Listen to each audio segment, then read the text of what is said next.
Ciao, ho trovato per entrare na YouTube, na kanál Ricardo Studio, teďka jsem tady na té bohnické lyrice a podíváme se tady na části Prahy a pak to možná projdeme tam dolů. Nebo to bylo podle na tu dálku vyhlistu, to ještě nevím, co tam nějak dostaneme. Tak zatím sleduj ten můj kanál, čau.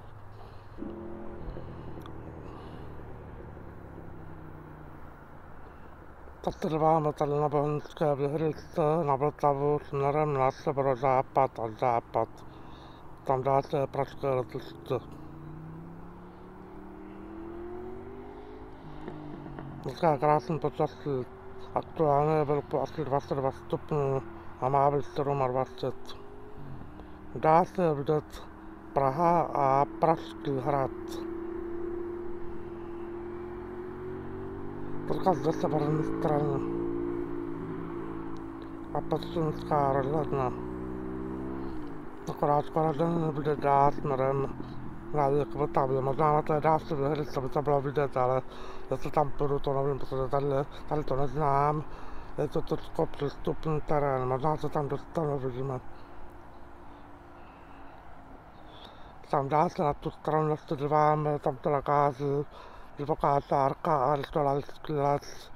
Tam je Evropská ulice směrem na letiště.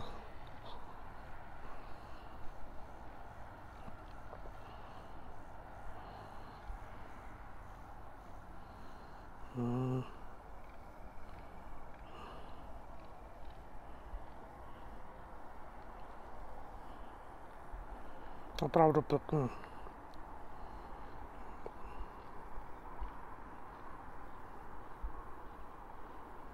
No dole je ta známá cyklostezka, která vede z Prahy do Mělníka. Dá se tam do jednoho kole do Mělníka, je to daleko docela, 26 km.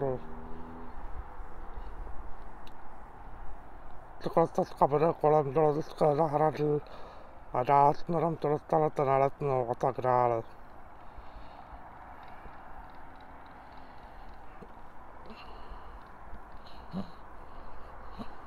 Tady to nacházíme v Kobylisích. Kobylice, Bohunice, to je jedno.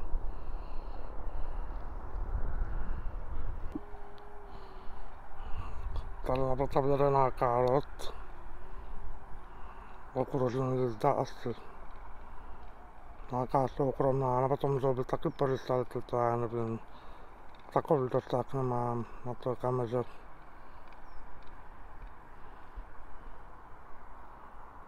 Je to krásný pohled na tu část Prahy směrem od severu.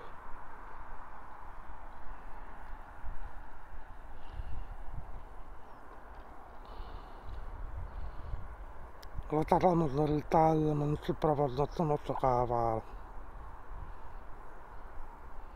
Tam se lítáme na můj kanál, Ricardo Studio a přesuneme se dál.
tarawa pedrawal tala kana ul karset tala kaasna tala usak batavel atam nawa ban skabel karatum problem tot no blana taat Tabarama kolan batavel amnul mazaburu pakul bura radanam urba tada pulama dal kadara natral atam to konsuma tatpatal tatlakot tatrabra kolan batavel ribama tatrabatavel tatlakot Skapar patlas takovlak mabil babilat Petarvat stupnu ustaplata stupna servat stupna Ribama tatmara nasbara dapat